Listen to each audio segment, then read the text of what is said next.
Ya. Itu dah record. Okey. Okey. Dr. Idwan ada. Okey, Okey. muncul dah. Risau bila Dr. Iwan yang tak ada. Ha, minta maaf, minta maaf. Tiba-tiba dia terus dia hilang semua terus. Saya pun alamak. So saya minta maaf, saya bagi saya setting dari semula, dia line hilang terus tadi. Saya. Okey. Tapi saya percaya dekat Prof masih on lagi. Pasal saya setting jadi co-host tadi.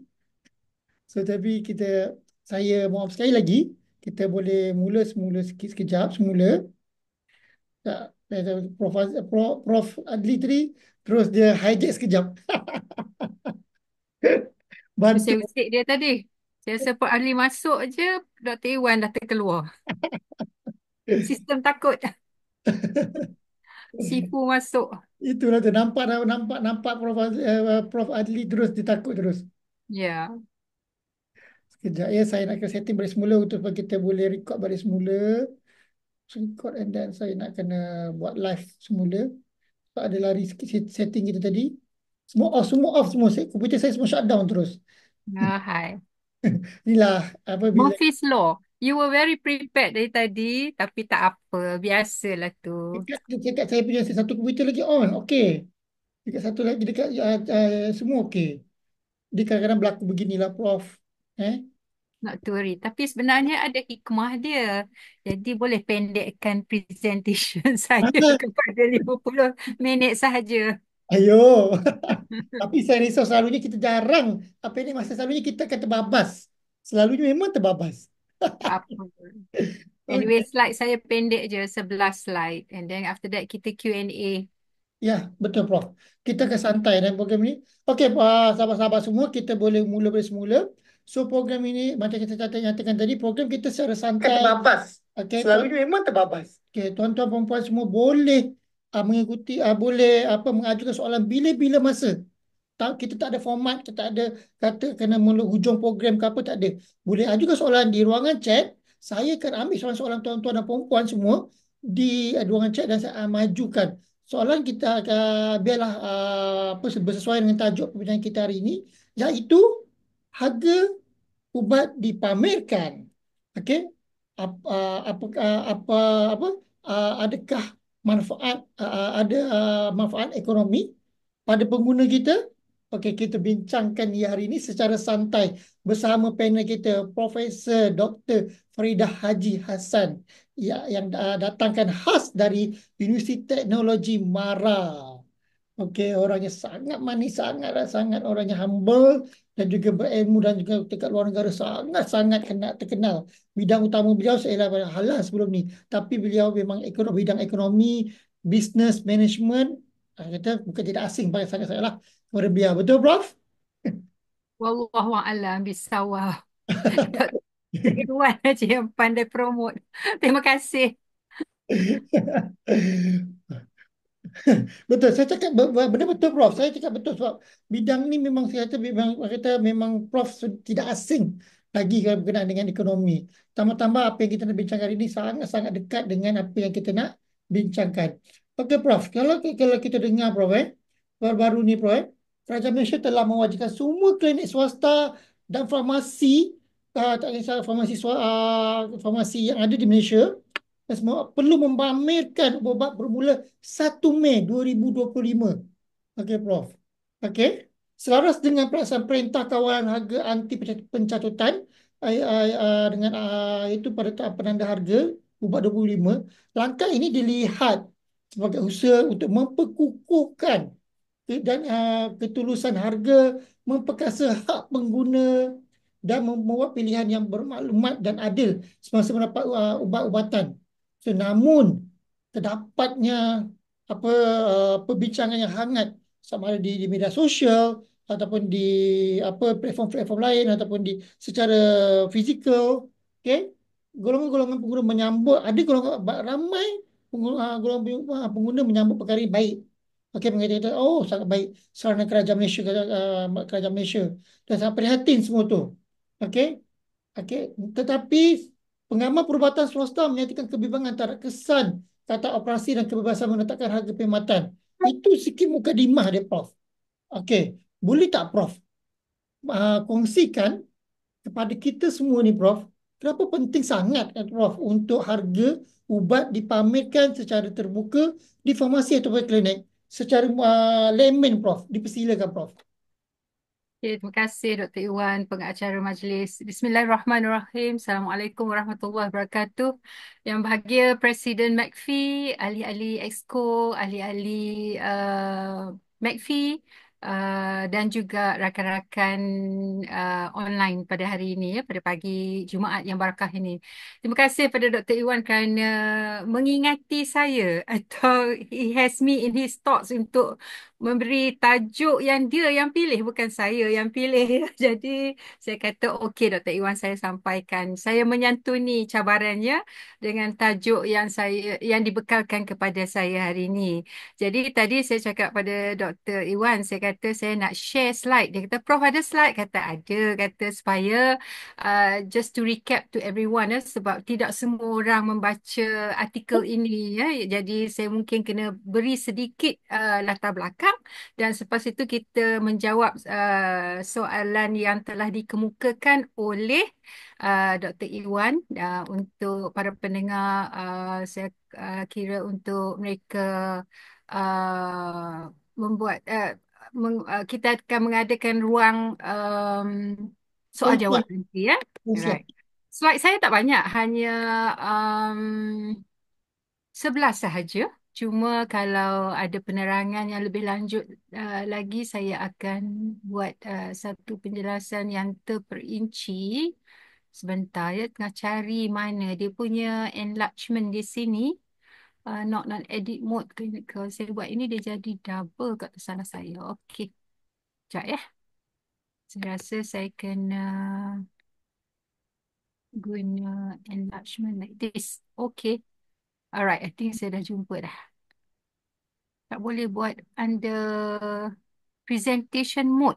Apa yang bawah tu Prof? Ah, button tu. Yes. Ini, ya. Ya. Okey, Alhamdulillah. Okey. Masih belajar, ya, Dr. Iwan. Saya ni. Ah, hebat, hebat, hebat. Okey. Kalau nak lawan dengan Dr. Iwan memang tak dapat lah. Dia memang cekap IT ni. Anyway, alright.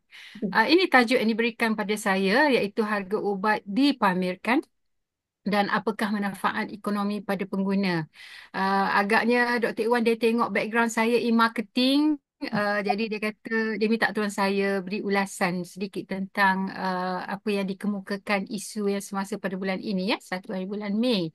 Uh, 1 hari bulan Mei 2025. Betul Prof. Okey, sedikit latar belakang tentang arahan pamer harga ubat baru-baru ini. Jadi apa yang kita ketahui yang telah disiarkan di beberapa akhbar dan juga social media, begitu juga dengan media massa, semua ubat sekarang ini, semua jenis yang dijual atau dibekalkan di farmasi komuniti ataupun di fasiliti kesihatan swasta perlulah mempunyai penandaan harga. Okey. Dan arahan ini sebenarnya dikuatkuasakan melalui pewartaan Perintah Kawalan Harga dan Anti Pencatutan. Pencatutan ni, for some of you yang not too sure what the word is all about, kita nak avoid black market di sini, ya. Ya, Jadi betul. kita jadi kita adakan satu ruang skop, iaitu penandaan harga bagi ubat. Dan bila mereka mewawarkan tentang penandaan ini, tujuannya adalah untuk menyatakan tanda harga yang jelas kepada semua, okey, pada semua peringkat, penjual, pembeli, dan juga pemerhati. Okey, mungkin ada yang buat comparative study macam kat TikTok dan social media, jualan online dan sebagainya, ya. Dan sekarang ni kita lihat banyak cara jualannya, sama ada di rak pameran ataupun katalog ataupun mana-mana lah, ya. Macam saya sebut tadi, even termasuk social media yang memang sekarang ni menjadi satu kegemaran orang ramai sebab semua ada phone, jadi mereka selalu check senarai harga yang tertera.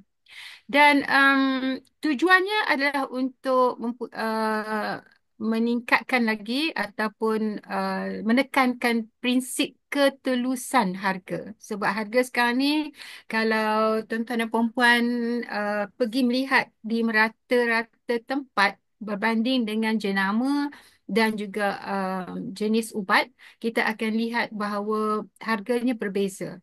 Dan ini amat penting dalam sektor perkhidmatan kesihatan. Dan pelaksanaan ini yang dikemukakan oleh kerajaan adalah melalui MKHU yang dikenali sebagai Mekanisme Ketelusan Harga Ubat. So, ini adalah langkah yang memang positif ya. Okey, kita lihat menjawab uh, tajuk yang kedua, manfaat ekonomi pada pengguna. Inisiatif harga ini sebenarnya disambut baik oleh pengguna dan juga kumpulan advokasi kesihatan termasuk kita ya, iaitu daripada McPhee. Hmm. Pada mereka yang bukan ahli McPhee hari ini, daripada rakan-rakan kontak di luar, McPhee adalah the Malaysian Consumer and Family Economic Association ataupun Persatuan Pengguna dan Ekonomi Kekeluargaan. Okey, nanti Dr. Sam akan betulkan saya kalau saya tersalah apa nama maklum. Jadi, okey, apa yang kita lihat di sini sama ada Formca atau CAP dan ramai lagi lah ya, pihak-pihak stakeholders. Mereka dah lama bukan saja dari servis kesihatan tapi dalam pelbagai barangan dan juga perkhidmatan perniagaan, kalau boleh menuntut keterbukaan dalam penetapan harga. Dan bagi pihak sektor kesihatan, ini amat penting kepada mereka yang pesakit kronik sama ada dari kecil ataupun mereka yang di tahap warga emas yang bergantung pada ubat sepanjang hayat. So bayangkan alokasi pembelanjaan mereka setiap bulan untuk membeli ubat ini ya. Jadi memang buat masa sekarang ni kita ni nampak peningkatan kos tu memang mendadak berbanding sebelum MCO dahulu. Okey, jadi apa yang kita lihat di sini, perbezaan harga ubat antara farmasi dan klinik bukan itu sahaja ya. Dan juga di kawasan bandar dan luar bandar memang begitu ketara. Betul. Kalau hadirin ada pergi ke kampung, kawasan kampung, ada yang terlalu murah dan ada yang terlalu tinggi. Ya, Alasannya, kan, Dr. Iwan? Alasannya betul. terlalu tinggi sebab nak dapat ubat ni apa nama susah, cost transportation, begitu begini macam-macam lah alasan Itu dia. satu alasan keluarlah Prof. 1,001 alasan. Betul. Dan yang murah pula memberi apa nama sebab-sebabnya adalah kerana kawasannya memang tak mampu. Jadi dia menawarkan harga minima untuk turnover jualannya di kedai tersebut untuk survival lah kedai tersebut berterusan. So ini di antara sebab-sebab pihak penjual uh, menawarkan harga yang berbeza. Dan kalau kita tengok pula sekarang ni Dr. Iwan, sejak apa nama social media comes into play, sama ada jualan Facebook atau TikTok dan pelbagai lah, Instagram, kita lihat harga lagi perbandingannya adalah amat ketara. Dan kita tak tahu kesasihan ubat ini, tetapi harganya nampak macam produk yang sama, mungkin fake, wallahualam, sebab tak ada, kadang-kadang tak ada pengesahan daripada mana-mana pihak, maka ramai yang membuat perbandingan harga dan membeli yang mana yang murah.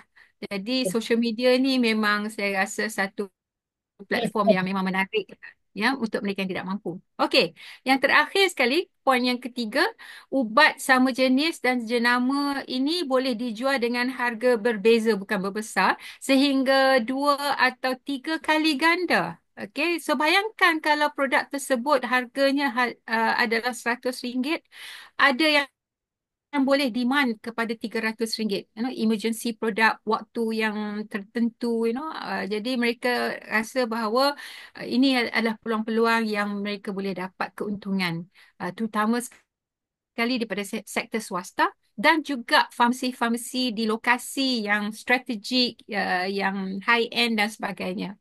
Jadi itulah di antara sebab-sebab kenapa mereka meletakkan harga yang berbeza, lokasi dan juga dasar harga premis. Jadi premis ni kalau sewa dia rendah, kemungkinan dia boleh kurangkan harga. Tapi kalau sewa tempat jualan tu tinggi, di mall dan sebagainya, maka dia mungkin meningkatkan harga yang lebih tinggi. Baik, Prof. Saya rasa itu sikit mukadimah yang sangat-sangat apa sangat memberi satu pencerahan kepada kita semua kenapa harga ubat berbeza-beza. Okey? Ya, Dan ya, saya rasa benda ini satu pun sangat kadang kita sering bertanya-tanya. Wah, apa kenapa kalau premis A, premis B ni harga berbeza walaupun bendanya sama. ya, Kadang-kadang paracetamol saja kena Prof. Tapi harga sama, harga berbeza-beza. Tapi betul, ya, kita mendatangkan pelbagai andaian. Sama ada andaian betul, itu betul positif atau negatif. Berbagai andaian. betul. Okey, jadi Ya, bila saya nampak, bila ada pelaksanaan begini, dia menoktahkan persoalan-persoalan yang betul negatif itu. Betul, betul. Prof. Dan dia, Tetapi ya, Tetapi Dr. Iwan, dia ya, bergantung kepada background pengguna pula. ya, Ada yang memang mampu, tidak pernah tanya atau soal langsung tentang harga saya tersebut. setuju itu, Prof. Tak ada mampu, kan? Tapi Hmm. kita kena lihat mereka yang ramai ni. Sebab kalau kita lihat dari segi kategori strata pendapatan, ingat tak dulu kita ada T20, B40, Ah, M40 dan B40. Tapi baru ni tahun 2024 diolah pula kepada T20 and then M dia sampai saya kira dekat 60 lah, 60% dan B40 ni yang memang ketara sangat yang memang kononnya tak mampu ataupun diberi tumpuan pada mereka untuk beri subsidi dan sebagainya kepada B20 yang terbawah sekali. ah. Okey, jadi ada tekanan di sini.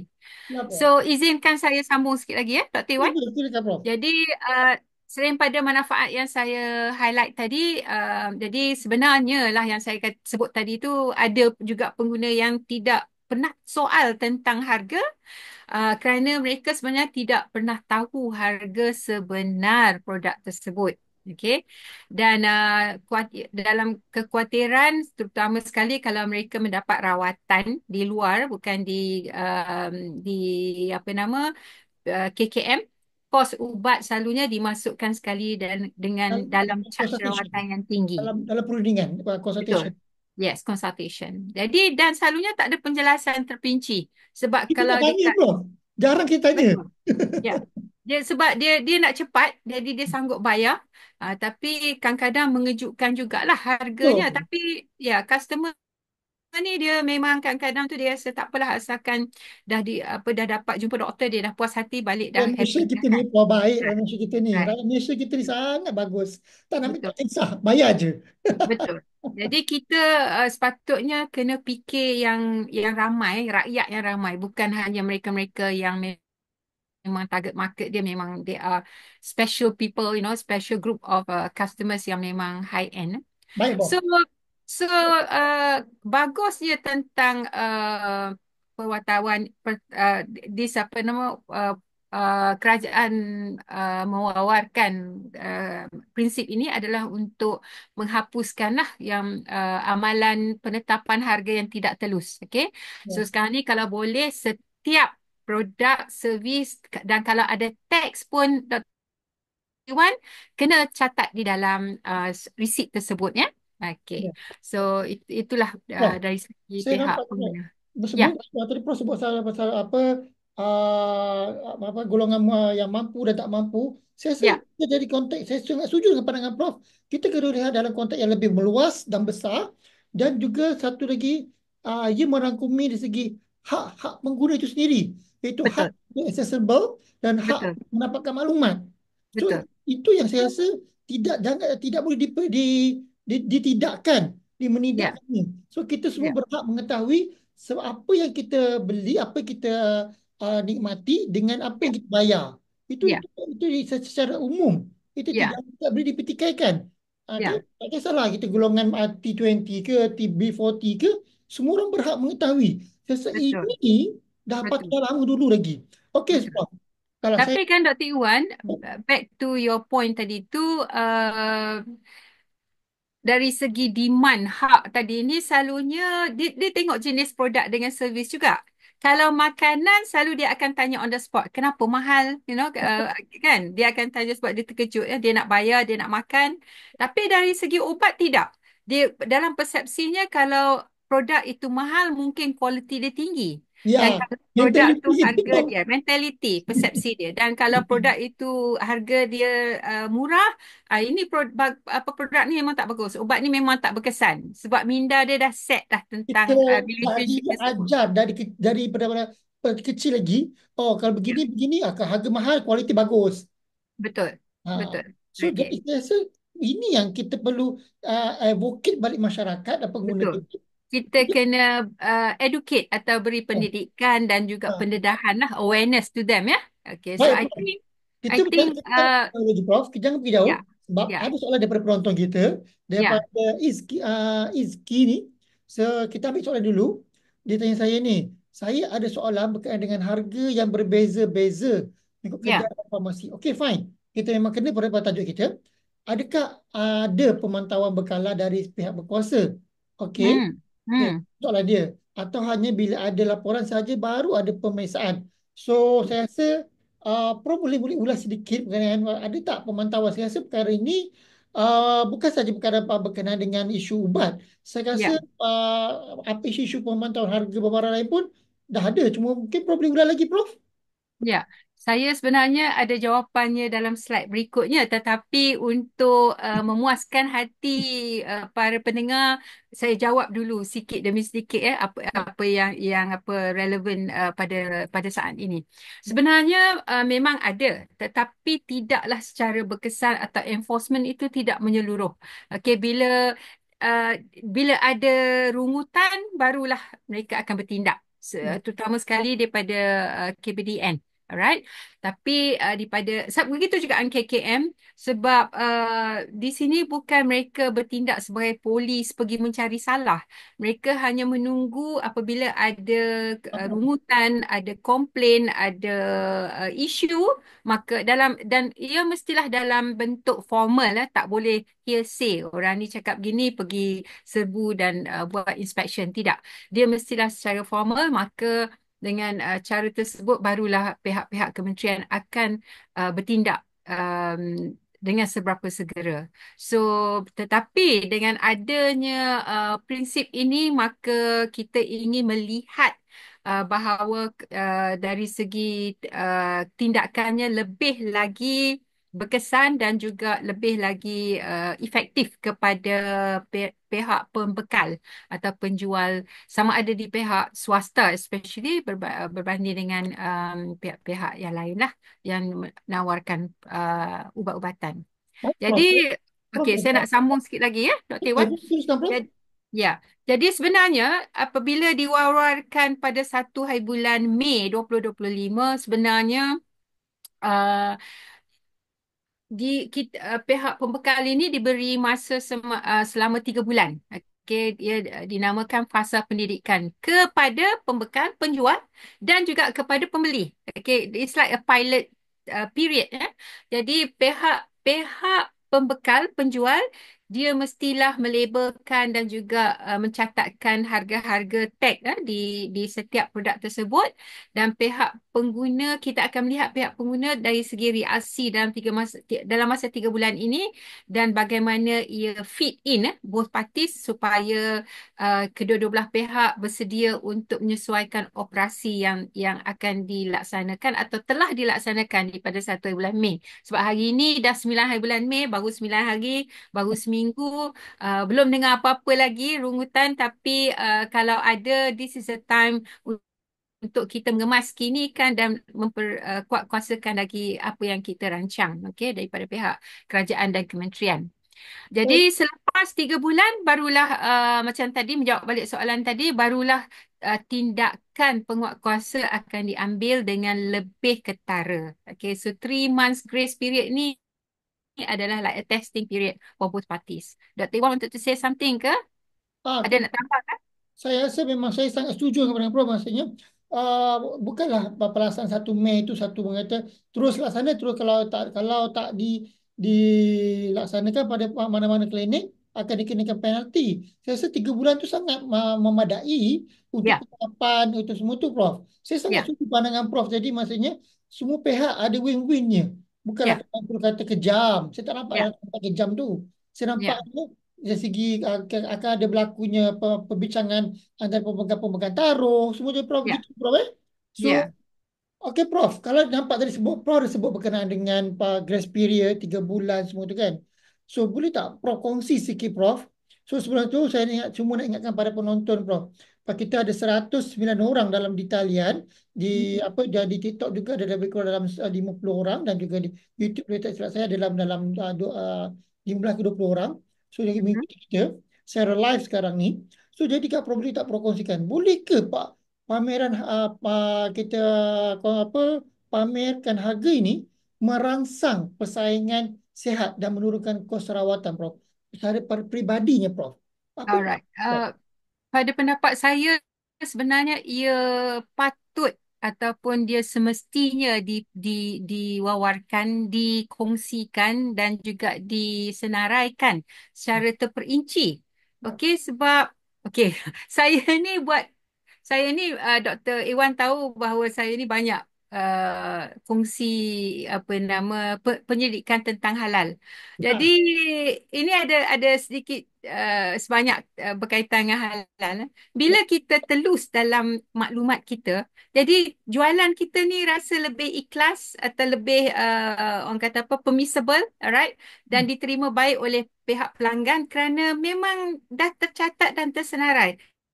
Tak adalah rasa macam apa nama terlebih bayar ataupun terkurang bayar pun mungkin rasa bersalah juga kan, sebab betul. kesian penjual tu macam mana dia nak hidup kan, macam tadi saya sebut kalau di luar bandar dia lihat bahawa dia tak boleh survive kalau dia letak harga yang tinggi tapi turnover sales dia masih lagi berlangsung kerana just for survival of the business. Okay, jadi kalau dia boleh nyatakan atau senaraikan atau catatkan atau memberi resit pada pengguna, ini breakdown bayarannya termasuk dengan service tax ataupun whatever tax yang required. Dan saya amat menggalakkan pihak penjual dan pembekal untuk apa nama adopt sistem ini kerana sekarang ni Dr. Iwan tahu tentang semua perniagaan kena ada e-invoice kan Ya, betul. dalam LHDN. Jadi kalau dah ada sistem ni sebenarnya membantu pihak penjual dan juga pembekal. Jadi kalau ada resit-resit tersebut dah tak perlu nak prepare all the balance sheet ke atau financial statement sebab semuanya dibekalkan dalam e-invoice punya documentation attachment. Jadi sebenarnya dia memudahkan kepada pihak pembekal dan Lebih pihak terus, kan? pembeli.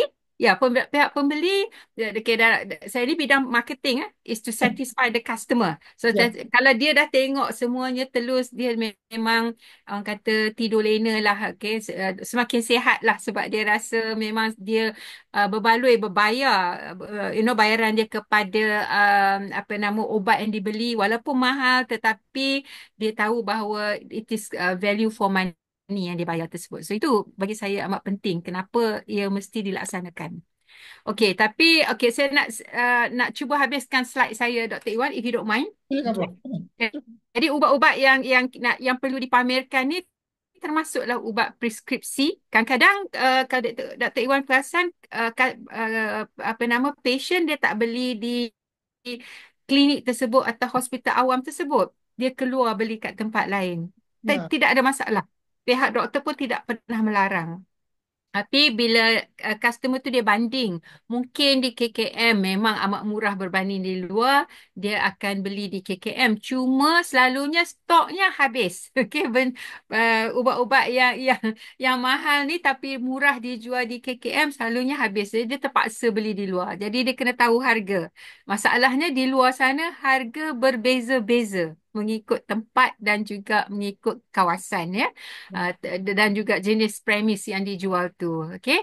Lain daripada itu OTC iaitu ubat di kaunter dan sekarang ni termasuk suplemen. Okey, kalau mereka yang consume suplemen mereka juga dan menjual suplemen mereka juga kena nyatakan harga yang dijual. Dan selain pada itu ini yang terbaru sediaan tradisional produk-produk alternatif juga perlu ada tanda harga.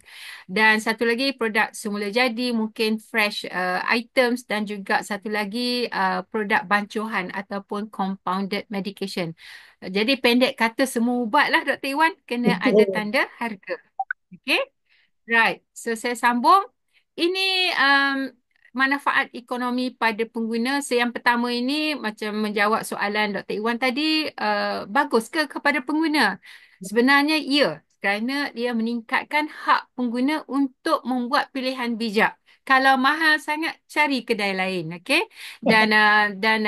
Dan yang ini a little bit sensitif, sebab kalau ada doktor-doktor dalam apa nama peserta hari ini, sebab saya kebetulannya Dr. Iwan nak menyediakan topik ini, saya ada berbincang dengan beberapa doktor. Jadi ada yang setuju, yang tidak setuju, tapi saya boleh buat rumusan lah. Minta maaf lah kalau saya uh, touch base a little bit daripada mereka, daripada pihak kesihatan, industri kesihatan ataupun hospital kesihatan swasta. Okey, kalau mereka tidak mengadakan apa nama tanda harga, maka mereka juga khuatir tentang return dia orang punya income. Tapi kerana daripada pendapat mereka, buat masa ini kalau nak meletakkan harga tu, mereka tak ada garis panduan macam mana nak tetapkan harga ini. Jadi bagi saya, pihak swasta ini dia boleh menetapkan harga mengikut margin dia. Mungkin berbeza dengan syarikat lain, tetapi mengikut kemampuan pengguna. Kalau pengguna tersebut ataupun patient merasakan it's okay to pay more, tapi ambience apa nama hospital swasta tu baik, servisnya cepat, tidak menjadi masalah, okay? Sebab dia membayar servis yang dikemukakan. Alright. Jadi dalam masa jangka panjang, kita tak cakap tentang 3 bulan lagi ya, Dr. Iwan. Kita fikir selepas 3 bulan. Kita akan dapat lihat bahawa akan adanya peningkatan persaingan. Dan persaingan ini akan menjadi sihat kerana antara farmasi dengan klinik ini, mereka akan berlumba-lumba untuk menetapkan harga ubat yang harganya munasabah. Bukan overpricing, alright? Kita tak mau overpricing, dan harga yang mampu milik oleh patient. Okay, so ini adalah arah yang saya consider positif ya untuk pengguna. Okay, so isu semasa. Okay, sekarang ni Dr. Iwan, inisiatifnya sudah ada, tapi ia juga menimbulkan beberapa persoalan.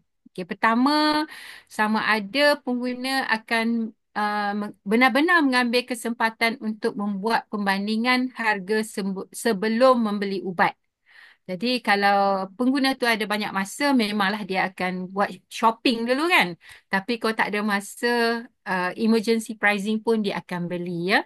Jadi itu satu. Tapi saya kira harga kumpulan ini taklah ramai. Kebanyakannya akan buat perbandingan harga. Kedua, sama ada klinik dan farmasi ini akan mematuhi arahan ini sepenuhnya. Kerana sebagaimana saya kata tadi, tak ada garis panduan untuk menetapkan harga atau margin. Masing-masing boleh letakkan dengan harga yang sendiri. Dan customer yang decide dia nak pergi atau tidak kepada industri kesihatan yang swasta ataupun awam. Ataupun ini hanyalah digelarkan sebagai tindakan kosmetik saja, untuk sementara saja. Sebab dia ni macam kucing dengan tikus ya, Dr. Iwan. Dia jadi bila enforcement datang, maka semua nampak baiklah ya. Tapi bila enforcement tak ada, maka dia akan cubalah naikkan harga, dia cuba cari ruang-ruang untuk meningkatkan harga. Saya bagi satu contoh ya, for example, sama juga dengan JAKIM Halal. Auditnya setiap maaf ya, setiap 2 tahun sekali. Dan spot check, dia tak bagi announcement. Jadi yang ini yang kita kata kosmetik ni, bila buat audit mula-mula tu memang nampak semua perfect. Tapi selepas tu kita tak tahu bila dia akan datang lagi, dan selalunya pihak pembekal penjual ni dia slack sikit lah. Itu yang kalau timbul, maka penalti dia macam Dr. Iwan kata tadi, memang ketara, memang sakit lah bagi pihak penjual pembekal. Kalau grup halal ni mungkin tutup kedai langsung, sebab apa, customer dah tak percaya dengan logo halal. So dari segi ubat-ubatan ni juga, dia memberi image yang buruk kepada pembekal kalau harga terlalu tinggi, dan ia dipamerkan di dalam akhbar atau news, maka image syarikat tersebut akan terjejas. Okay? Baik, Alright. Prof. Prof, Ya, kita start ya. ini. Pak, saya rasa tadi Prof dah tapau semua hampir semua soalan-soalan saya. Ya. Tak apa, ada lagi, kejap lagi. Apa? Banyak masa Oh, lagi, Prof, jangan risau. kita tak ada Uh-uh. masalah. Kita isu, Prof. Soal kita Ya, ni. So, cuma kita ada soalan daripada sahabat kita, Prof. ya, So kita ambil soalan ni, tapi soalan ni dia lebih pada isu dari segi kos rawatan yang panel-panel klinik di peringkat di saya ambil general lah sebab dia soalan beliau ni daripada saudara Fazli Sarif ni. Okey. ya, Apa pandangan panel kos rawatan staf UPM di klinik klinik panel RM45 sekali rawatan termasuk ubat. So ini dia pergi spesifik. So jadi saya cuba general ke soalan ni. Okey, saya rasa mana-mana klinik kesihatan yang ada panel-panel, so mereka dah ada tetapkan kos-kos rawatan. Okey. So bagaimana kita nampak benda tu kos itu relevan atau tidak dengan penetapan harga tu? Sebab contoh dia kata mungkin satu-satu panel tu ditetapkan harga RM50. Terus kos rawatan termasuk consultation, ubat, semua tu.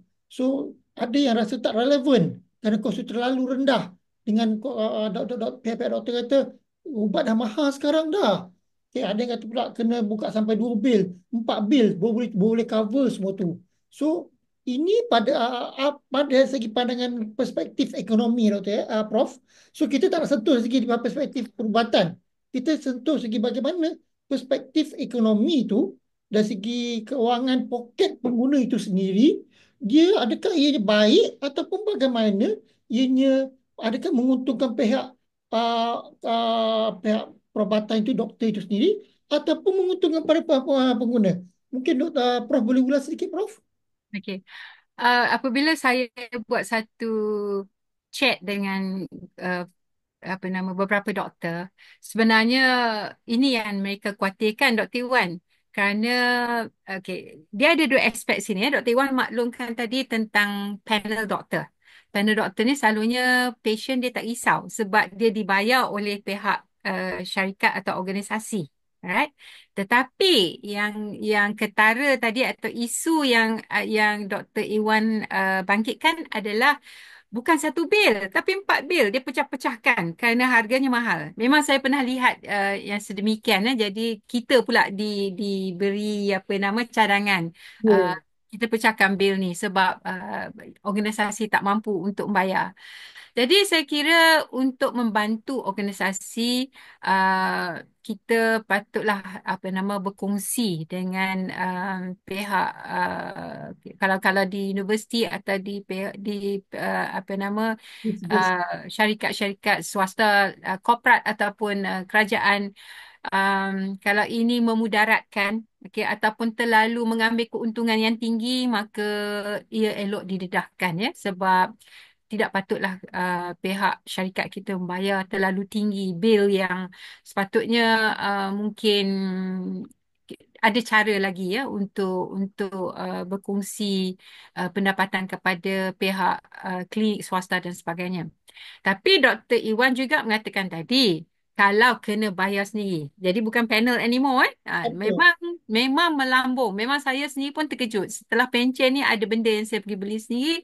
Saya lihat, wow, saya tak pernah tahu bahawa universiti atau pihak organisasi membayar begitu tinggi. Dan bila saya lihat breakdown, bila kita bayar sendiri, Dr. Iwan, kita nampak dia punya breakdown of services. Baru kita tahu konsultansi dia banyak mana dan kita tahu harga pricing ubat tu banyak mana. Sebab selama ini kita tak pernah tahu dia punya breakdown of apa nama ubat-ubatan tersebut. So saya kira relevan atau tidak relevannya um, pricing yang telah ditetapkan um, kadang-kadang kita pergi ke panel doktor tersebut ubat tu amat berkesan Dr. Iwan. Ya. Jadi That's amat berkesan. why. Dan kalau kita banding dengan panel lain, tidak berkesan. Okey. Jadi Mungkin mestilah kualiti ya. Jenis ah, ubat yang dia ambil itu mungkinlah yang kualiti yang bagus. Jadi dalam macam saya kata tadi, dalam konsep pemasaran customer decide.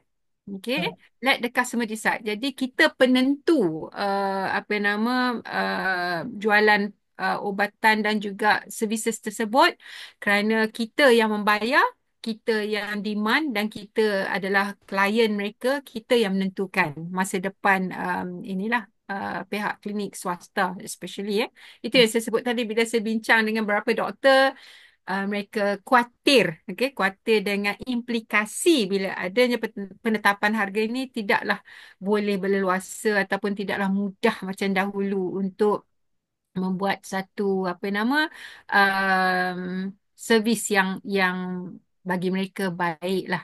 Okay, yang tu bagi saya kalau panel itu atau doktor itu atau klinik itu baik walaupun mahal, customer masih lagi akan datang walaupun walaupun dia perlu membayar sendiri. Okay, Betul so Prof, setuju sangat. ya, Macam kita makan macam ni, makan yang ada di apa konsep McDonald ke KFC, walaupun di luar ada macam pilihan-pilihan yang lebih murah, kenapa ya, kita mesti pergi di fast food lain itu? Sebab betul, kita nak servis tu. Kita tahu betul, di mana. Walaupun kita ya, tahu harganya mahal, tapi ya, ayam kualitinya mungkin di tempat lain lebih murah. Tapi ya. kenapa kita pergi? Saya ambil metafora begitu Prof. Saya setuju Prof di pandangan tu. Dua perkara, Dr. Iwan. Good branding, good image. Kalau image dia bagus, the brand Ah, stays, okay? ya. Kalau image dia tak bagus, servis tak baik, maka branding dia akan memang memang terkubur lah. Saya bagi contoh, ingat tak dulu macam kes Roti Gardenia? Hmm. Jadi bila jadi isu, the whole operation diambil alih oleh syarikat lain kerana tidak boleh hidup dengan image yang lama. Okay? So itu di antaranya, begitu juga dengan Cadbury dan lain-lain lagi. Tapi itu makanan. Yang ini kita cakap tentang ubat-ubatan. Jadi dia punya implikasi sama. Okay, Ya. because ubat lagi lah sebab kita fikir longevity, nak hidup, nak survive kan, dan nak sihat. Okay, dan semua orang sekarang ni dia sihat pun dia makan suplemen juga. So benda-benda ni ya dia penting untuk semua orang lah, semua peringkat umur dan semua strata sosial. Okey, saya sambung sikit lagi ya, Dr. Iwan. Silakan Jadi Prof. langkah yang akan dijalankan ini memang dia meningkatkan hak pengguna untuk buat pilihan bijak dan kita perlu mengajak customer untuk bersemuka ataupun untuk membuat satu laporan sekiranya mereka dapat melihat ketidakadilan cara penetapan harga yang dijalankan oleh beberapa syarikat kesihatan ini, tapi saya kira tidak banyaklah bila ada implementasi polisi ini tidak banyak akan apa nama masalah akan berlaku kerana masing-masing akan tighten their belt dan juga akan memberi servis yang lebih lebih memadai ya kepada pihak pelanggan. Okey. Jadi itulah yang saya sebut tadi yang mungkin mungkin yang sensitif ini adalah pihak swasta, kesihatan swasta. Jadi mereka tidak boleh terus beroperasi tanpa garis panduan harga yang jelas. Sekarang ni kena ada statement ataupun receipt yang dikemukakan kepada semua pelanggan. Jadi dalam jangka panjang kita dah kata tadi persaingan yang sihat dan harga ubat pun memang munasabah dan boleh miliki ya. Dan okey, pelaksanaan inisiatif ini menimbulkan beberapa soalan. Ini bit sensitif ya. Pertama, sama ada pengguna akan benar-benar mengambil kesempatan tadi untuk membuat perbandingan, dan kedua, klinik dan farmasi akan mematuhi arahan yang telah dikemukakan, dan kita lihat jiran-jiran kita seperti Thailand, India dan juga UK dah lama mereka telah mengadakan sistem kawalan ini. Ada ceiling harga, tak boleh melebihi daripada harga yang ditetapkan oleh di Medical Association. Tapi di Malaysia ini persoalannya sekarang adalah di garis panduan harga tersebut memang tak ada. Okey. Dan tujuannya adalah untuk memastikan bahawa pengguna mendapat akses kesihatan yang adil. Jadi saya maklum tadi value for money ya, ubat yang dibeli. Dan Malaysia masih lagi mencari keseimbangan. Mungkin kita kena ada round table dialog, Dr. Iwan.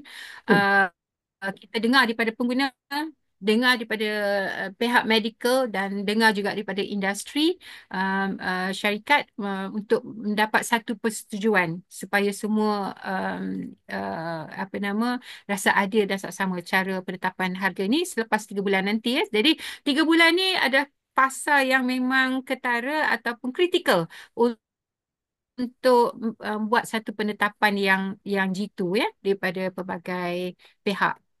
Jadi last bit Dr. Iwan dah nak habis dah pun. Prof, dulu, Ini Prof. Prof simpan ya, dulu. Simpan ya, Simpan dulu. Kita ada soalan ya. daripada sahabat kita, Hmm, Prof. Okey. Okey.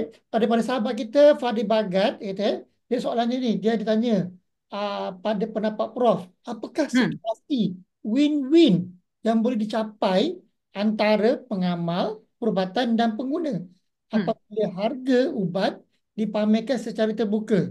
Kita tanya segi win-win lah, dia tanya Prof.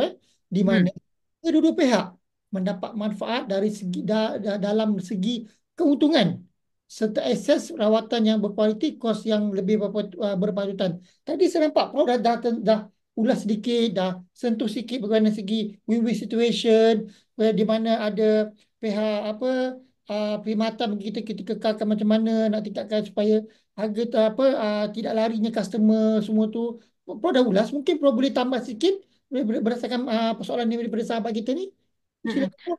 Sebagaimana saya kongsi dengan Dr. Iwan tadi, Hmm. kalau pasien tersebut mendapati bahawa pihak klinik ataupun doktor ataupun pihak swasta, kesihatan swasta ini memang memberi servis yang amat baik. Saya sengaja menggunakan pihak swasta. Saya tak mengatakan pihak awam. Awam ni semua orang tahu harganya mampu ya. Servisnya alhamdulillah lah.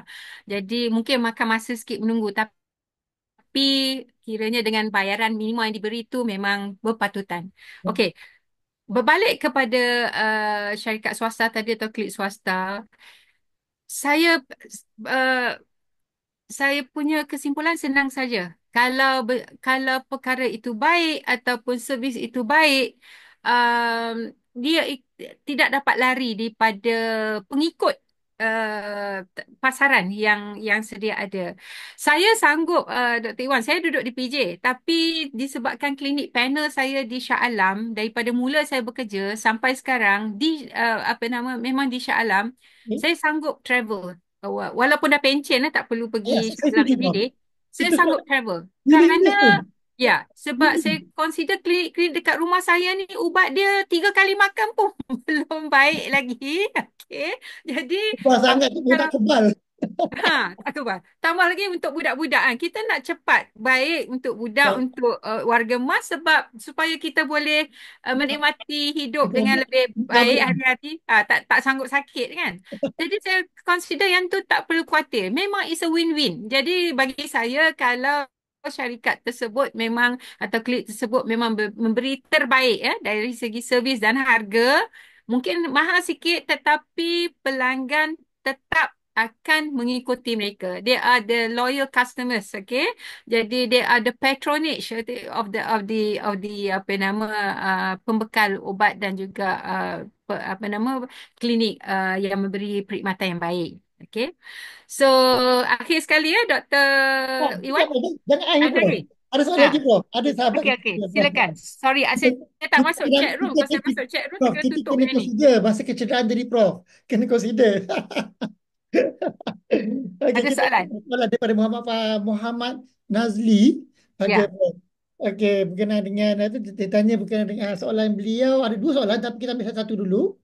Kita kalau okey, bagaimana jika berlakunya keadaan apabila industri swasta membuat kesepakatan dalam kalangan industri untuk menetapkan harga ubat pada paras maksimum ataupun tinggi.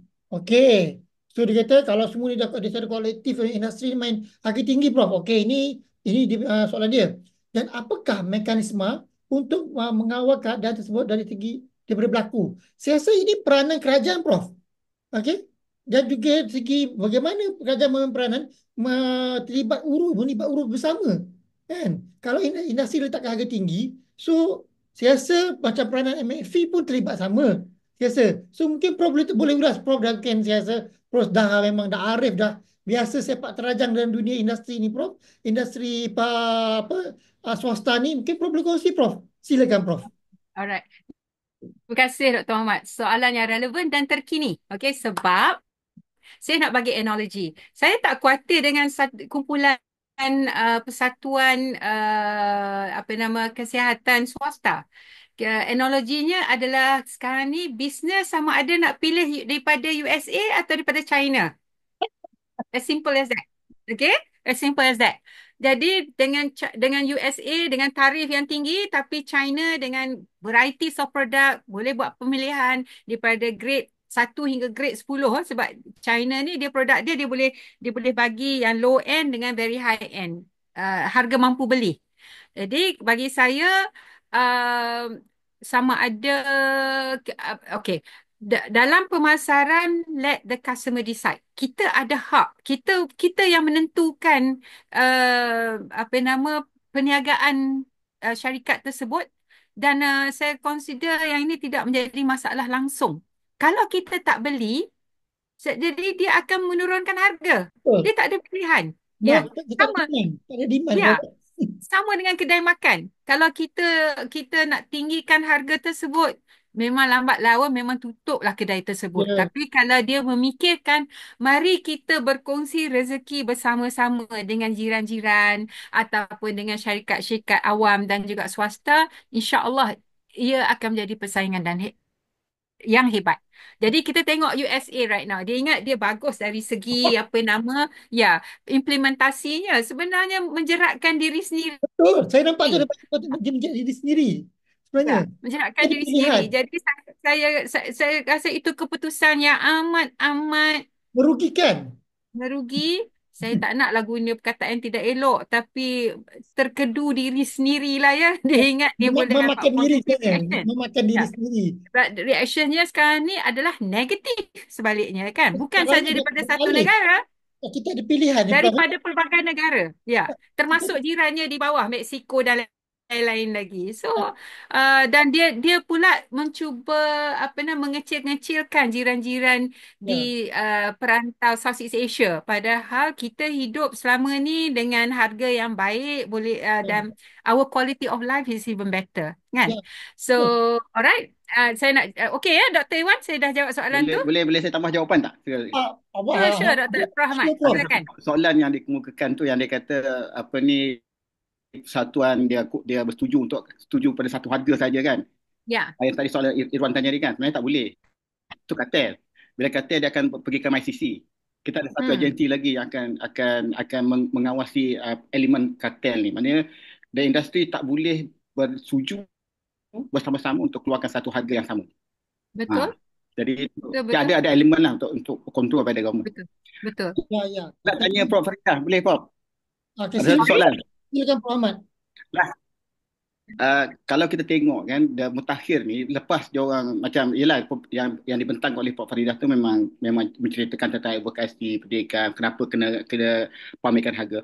Satu yang jelas ialah yang disebut oleh pihak KPDN is not about kawal harga, is pamer harga. Ya, betul. Ya, It's not about Betul, kawal, betul. it's about Ya. tapi yang jadi dipersoalkan oleh pihak perubatan ialah Right. kenapa menggunakan Akta 723. 723 Ya. ni Ya, kenapa tidak menggunakan Akta Ya. 586 ya, yang di bawah Kementerian Kesihatan. Jadi kan ni dia orang kena pantau, kena kawal dia, dua agensi yang kena kawal mereka. Jadi dia orang rasa beban.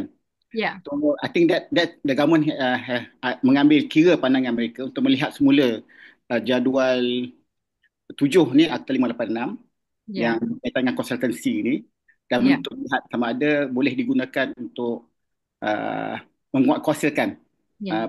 apa ni untuk mempamerkan harga ubat. Ya. Itulah selain daripada apa yang disebut oleh Dr. Faridah ni memang memang pengguna perlu berperanan. Ada kita kan ada pelindungan kendiri. So Ya. we have Betul. we can do our comparison lepas ni.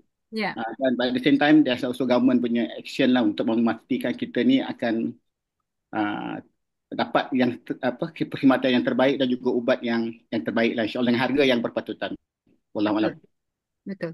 Tapi pada pendapat saya, Prof, memang kena ada dua-dua pihak lah, dua-dua kementerian ambil peranan. It's like check and balance. Tak boleh KKM saja yang apa nama menyelenggarakan ini. Bagi saya KPDN juga ada tanggungjawab untuk pengguna dan untuk rakyat. So memang kalau ada dua tu saya rasa lebih baik daripada satu. The more the merrier to do all this apa nama monitoring. yes. Okey, jadi itulah Prof, kita ada ada soalan lagi, Prof. ya. Masih ada soalan. Hmm. Hmm. Kita ada masa kecederaan jadi Prof. Jadi saya ambil masa kecederaan Prof tadi. Sebelum kita pergi rumusan. Ya. Ya, Prof. Tadi cuma saya nak betulkan sedikit. Tadi saya punya tadi kata Mayfi semua tu ialah bukan kita sebagai pengawas tu. Tapi Mayfi berperanan untuk memberi advocate kepada industri yang naikkan harga ni. So itu dia. Ya. Itu sebagainya. Ya. Plus kita macam CAP semua ni. Kita yang kena advocate kepada kepada masyarakat bahawa hak kita untuk memilih. Kalau harga Betul. tinggi, kita ada hak untuk memilih yang lain. Betul. Okey. Jadi kita sebagai macam agensi-agensi kerajaan, agensi NGO-NGO ni, kita advocate masyarakat, educate semua bahawa kita ada pilihan. Jadi kalau mereka nak, macam Prof sebut tadi analogi itu, kalau mereka harga tinggi dah lama, mereka akan tutup. Mereka Betul. habislah. Macam konsep boycott. Boycott Hmm. barang-barang produk daripada Israel semua itu kan. So jadi Betul. apa jadi? Ada Betul. kesan, implikasi dia. Okey Prof, saya nak ambil soalan daripada Dr. Arma ni.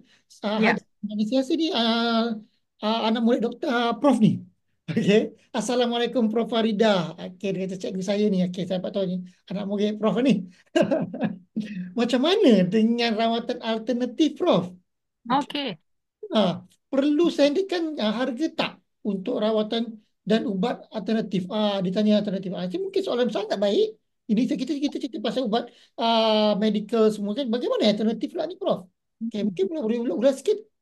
Buat masa ini belum lagi lah ada penguatkuasaan atas mereka. Tapi tadi tu kalau lihat definisi yang terawal tu, dia juga termasuk alternative medicine. Okey, tapi yang saya tengok yang register ni macam apa nama tu? Yang needles and pin yang guna tu, apa nama dia? Rawatan dekat Chinese. China tu. Chinese. Apa nama Thailand dia? tu. Aku punter.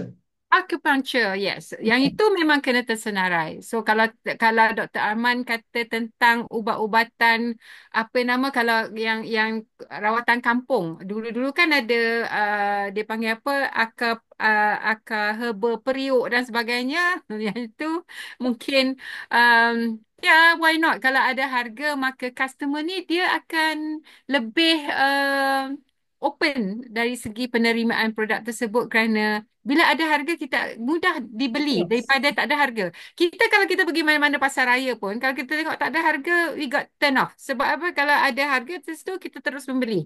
Tak payah fikir panjang kan. Jadi masa untuk membeli tu juga satu apa nama kriteria untuk penetapan harga ini mengambil peranan supaya kita memudahkan pihak pelanggan. Okey, saya ada one more slide je lagi Dr. Irwan. Saya takut Ya, saya ambil masa yang lama ini hari habiskan. Jumaat pula ya. Habiskan, Prof. Habiskan, Prof. Nah, kalau Dr. Iwan kata tak apa boleh panjangkan, saya panjangkan. So, okay, peranan kita now Dr. Iwan, Mak Fee bolehlah memohon daripada KPDN sekali lagi grant ke untuk membuat satu training, bimbingan, workshop kepada pihak pelanggan kan dan juga mungkin kepada pihak pembekal ubat ini tentang apa nama penetapan harga. But more so kepada pengguna kerana kita nak menjaga hak pengguna tersebut dan bagi pihak pembekal ni mereka eloklah belajar meletakkan pricing ke sebenarnya dia membantu dalam accounting system dalam syarikat mereka. Okay, last slide ya Dr. Iwan. Jadi persoalannya sekarang ini satu persoalan yang menarik yang saya nak kongsi. Pertama, maaf, sekejap nak ubah yang ni sekejap. Pertama sama ada kita ni membeli ubat. Ya Robby, sebentar. I wanted to move this. Macam mana ni sekejap Okay. Kita ni membeli ubat untuk menyembuhkan penyakit atau kita ni sebenarnya membayar harga kepada sistem kesihatan swasta yang sakit sebab they need to survive. Dan saya nak kongsi satu pengalaman saya baru ni Dr. Iwan. Last month aja. Saya kebetulan bertemu dengan satu doktor daripada John Hopkins dan dia bertugas di Abu Dhabi.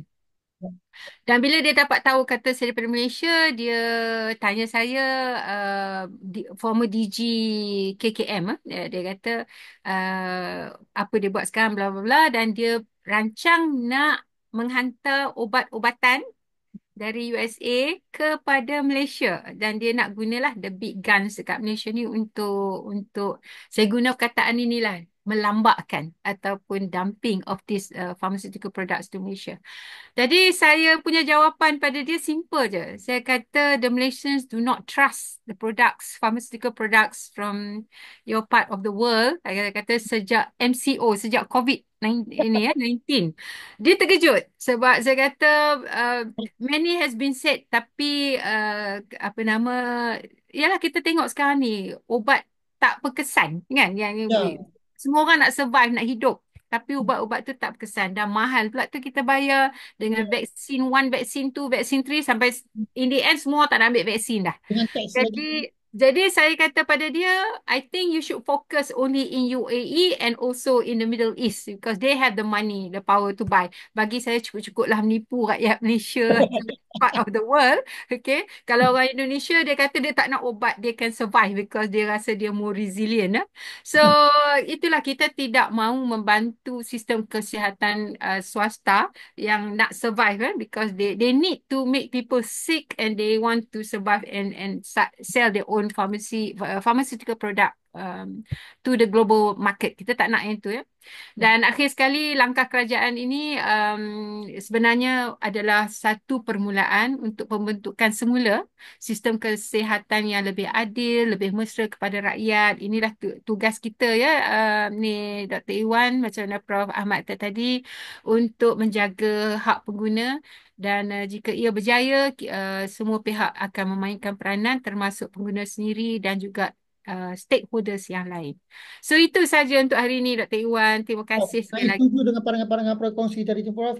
Bagaimana walau bagaimanapun Prof, ya apa-apa pengguna mesti sedar hak mereka itu sendiri dan juga pelaksanaan yang baru ini bukanlah menekan mana-mana pihak tetapi dia lebih kepada konsep berkongsi maklumat itu secara telus. Saya melihat Betul? itu. Mhm. Kerajaan tidak menyatakan harga ubat ini mesti sekian-sekian. Tidak ada sebarang guide pun. Hanya perlu memaparkan ianya supaya apa yang diterima dia rakyat nampak transparent, pengguna Ya, nampak transparent. Jadi ya, saya tidak nampak ia satu penekanan ataupun mematikan industri klinik swasta itu sendiri. Tapi ya, kita harus melihat dari segi perspektif positif. Kalau kita lihat dari segi positif, nak lihat dari segi negatif, memang terlalu banyak. Ini kita, ya, tapi kita harus sedar adakah hak macam Prof sebut tadi akhir tadi kita ingin menyembuhkan penyakit ataupun kita nak selamatkan industri kesihatan ini sendiri, di mana kita nak yang sepatutnya kita membantu masyarakat lebih sihat bukan untuk membantu menyembuhkan industri kesihatan yang memang sememangnya sakit. ya. Itu saya rasa Prof. Jadi Prof, Betul. saya rasa perbincangan hari ini memang sangat baik hari ini. So saya rasa Prof ulas memang saya rasa dia secara holistik dan juga menyentuh secara perspektif ekonomi itu dan sedikit touch of the perspective of the perubatan dan secara general saya rasa sangat mudah faham apa perkataan-perkataan atau ayat-ayat yang digunakan itu dan saya harap para pengguna yang ada di talian tadi ada 120 orang tadi bersama kita di Zoom dan juga di TikTok dan juga di live di YouTube kita jadikan panduan dan sebarkan ilmu ini supaya kita manfaat dan sedar akan hak-hak kita. Dan sebelum kita akhiri ini saya ingin memaklumkan kepada penonton yang ingin maklumat dapatkan maklumat lebih boleh mengikuti persatuan McAfee kita sendiri di website kita iaitu McAfee www.macfee.com. So .com situ kita ada kajian, ada maklumat-maklumat terkini yang kita kongsikan dan kalau ingin jadi ahli pun boleh di sana. Okey. So saya ucapkan terima kasih Prof. Mungkin ada akhir kata Prof sekali kita tu hari Jumaat ni. Saya rasa buat pilihan yang terbaik dan yang berpatutan dan juga yang bernilai untuk diri sendiri dan juga keluarga. Sebab kita ni daripada apa nama Persatuan Ekonomi uh, Pengguna dan juga Family Economics. Jadi saya rasa yang itu penting kita kena ambil kira satu keluarga kita. Itu aja. Okey, terima kasih Prof yang Sama. baik itu datang daripada Allah Subhanahu Wa Taala, yang kurang itu daripada kami sendiri, kami mohon maaf. So semoga kita berjumpa lagi pada hari yang akan datang daripada tajuk berlainan, hari yang sama, tarikh yang berbeza, waktu yang sama. Assalamualaikum warahmatullahi wabarakatuh. Terima kasih semua. Dan sebelum itu boleh tak Prof offkan slide sekejap? Kita Sure. berbual sekejap Prof. Sekejap ya, saya tutup dulu. Kita bergambar sekejap Sebentar, boleh sebentar. semua? Stop sharing sekejap ya. Okey. Okay, done. Sekejap kita bergambar Dah semua-semua kan? sekejap. Saya nak on kamera semua sahabat-sahabat kita. Saya pun nak off sekejap. Terima Okey. kasih semua. Terima kasih juga semua. Okey, smile. Satu, dua, tiga, smile. Smile. Prof. Satu, dua, tiga, senyum. Okey, baik. Prof Ahmad ni memang suka mengusik saya. Okey, satu, dua, tiga, senyum. Okey, yang baru yang tidak yang nak dapatkan pendaftaran ada di ruangan chat. Boleh ikuti kita. Senyum satu lagi, senyum. Satu, dua, tiga, senyum. Ada dekat, ada 90. Okey, terima kasih semua. Assalamualaikum warahmatullahi wabarakatuh. Dan boleh rakaman akan boleh ikuti di YouTube channel kita www.macfie, iaitu di YouTube sendiri. Okey, terima kasih semua. Assalamualaikum warahmatullahi Terima wabarakatuh. kasih semua. Assalamualaikum. Terima kasih Prof.